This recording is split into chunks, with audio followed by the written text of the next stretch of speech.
This is a little different, but this will be fun. So what I'm gonna do is share some of the words that we hear these other online gurus, whatever, use all the time. And I'm just gonna throw the word out there, and then you give me your interpretation of the word. Do you understand the rules? I believe Okay, so. good.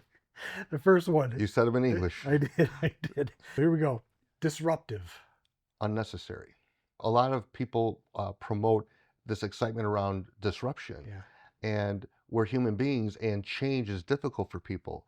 So instead of punching that in the face, why don't we ride that wave of momentum and say, hey, change is difficult for people. Hmm. So let's start with some logic that helps them escape with the piece that they're in and build on that foundation to move forward. So if I went into my team and started pushing disruption, we're going to come in, we're going to change things, we're going to do this and do that. And the idea that I'm going to get a lot of people to support that, Yeah. it feels a little naive to me. Next one. Massive action. Is there any other kind? A massive action. I mean, the words are in English, so I understand what they mean. I just, what are we trying to say? How about appropriate action? Hmm. I'd like to replace massive action with appropriate action. So if it needs to be massive, great. But if it doesn't need to be, why put that stress and burden on everybody? Consistency. Love it. There's a lot of trust that gets developed through consistency. And so, not only consistent result, but consistent thought pattern Hmm. and consistent behavior.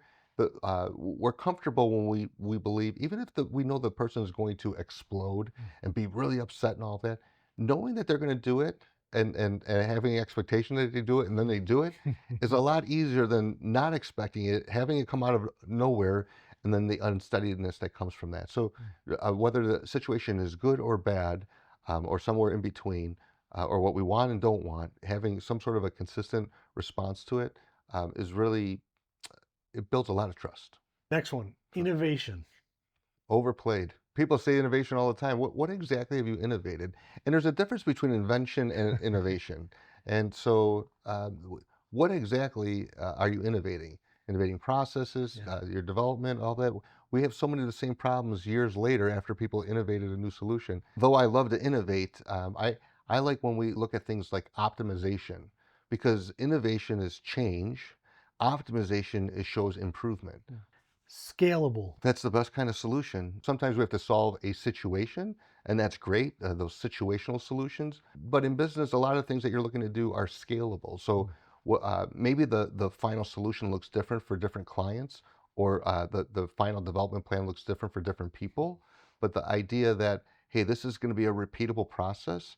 And the reason for that is the more repeatable something is, the easier it is to advance others in it. Hmm. If the solutions are just mine and I never teach how I came to them, my solutions aren't scalable. It's just as long as John's there, this is going to work.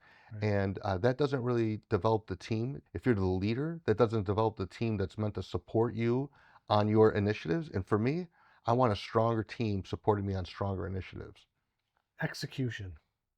Execution. I think consistent execution. Hmm. That one needs, actually needs two adjectives: consistently excellent execution. So we can execute things the wrong way all day long. And so if we're going to talk about it, I'd like to make sure that we have those adjectives that point us to a certain direction. It's not just get it done at all costs. A lot of people say that, but very few times is it the person that's footing the bill that says get it Hmm. done at all costs. Sure. So the idea there is, maturing it a bit. What do you think about value add? Value add, I would just say differentiation. We can add a lot of value that's not really valued. Hmm. So a lot of people do extras, but they don't do the basics. And so you may have added a lot of value, but the item didn't have value. So if we took apart a phone, we have smartphones, take them apart and all the pieces are on the table, uh, how much would you spend to buy it? Right. Right? I think you have to pay me to get rid of it. But if everything's put together and it's functioning, well, now it has its value. So it's not just adding a component. The idea around value add is you have to make sure that things work, and then make sure that you're delivering what on that expectation. And if you have to throw in extras, or you want to throw in extras for some reason, go ahead. But everything you do should be of value. I love that one. That was great, man. Pivot. Pivot's great. It takes a mature team to pivot properly. People over pivot, they over change. I love pivoting, especially when the person whose idea it was says, hey, we've been trying this is what we've been doing. We're not getting the results that we need. And the amount of effort it would take to accomplish it is too much. let's pivot our solution into something else. It's a form of saying, hey, that didn't work. Now, sometimes you pivot because people didn't execute what was needed. And by making that distinction, I would celebrate any of my leaders or managers that pivoted off of something because it was just going to be too much to accomplish. That's a really bright one. But when you're forced into the situation on the other side, I'm going to say improve the support team around you. Competitive moat. Competitive moat is what every business owner's trying to build. If I can establish some safety by having a competitive advantage, the only way it's safe is if it delivers a lot of value to my clients. And if I'm delivering a lot of value to my clients, I'm doing something really good usually. And so I think it's important to try to push for that competitive moat. What does it mean, founder mindset? What does that mean to you? Founder mindset is something where you have the look as if you owned it, but more than just owning it, that you founded it. Typically, there was some sort of passion that led somebody to start that. And so oftentimes people refer to it as like their baby and like how they would handle their baby. The problem is, the world is full of ugly things and they don't always treat the baby the right way. A founder's mindset is important in terms of the direction of it, but it can also be suffocating.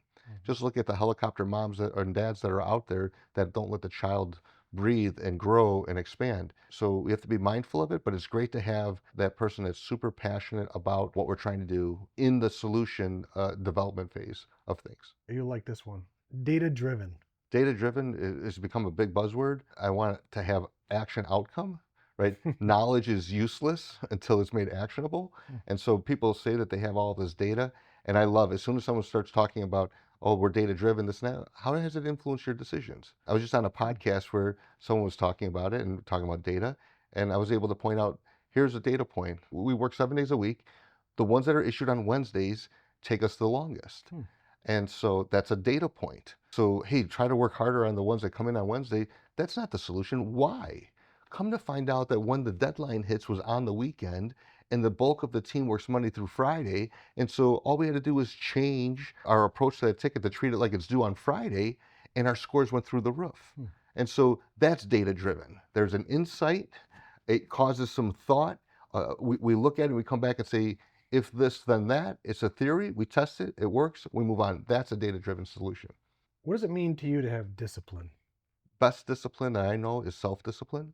That's in what I will do and what I will not do. Boundaries are super important in that. A boundary is often looked at like it's a stop for what other people will do. And it is because it's defined by that other person. Like, I don't want this to happen and I'm establishing a boundary. But the boundary is really my reaction to them violating it, as well as my reaction to them honoring it. So I want to celebrate when they honor it, and I'm going to call out when they violate it. And my behavior needs to change when it comes to boundaries. So boundaries are often misunderstood. What about brand story? Brand story is a very attractive way for a marketer to share what's going on in the company, and they get their clients excited about it. And I really like that because they're getting them to be excited about the business that they're building, despite maybe the frustrations in running it every day. And it's like they forget, like, this is supposed to be a beautiful story. When you're building a company, you want to build something that you can be proud of. And so being able to articulate that and document it in a video format and have that story and share it, if you're focusing on the right things, it's going to be easy to attract talent to come to your team. So it can be a very important tool for a business that's looking to grow. All right, so let's close this one out with the buzzword that is, the biggest buzzword on social and everywhere is. Okay. You ready? You ready? Brace yourself for this. I'll embrace myself. Please. Grind. You need the prefix. The anti-grind. I'm leading the anti-grind movement. No, I love accomplishment. I'm not against that. The accomplishment, the commitment, and things around the grind are beautiful until they're misused. And so the idea is that I don't want to grind it out. There's nothing appealing about that. I would rather celebrate throughout. I want to be happy throughout. I want to be peaceful throughout. When the work demands that we put in an extra effort, of course I want to be able to put in an extra effort.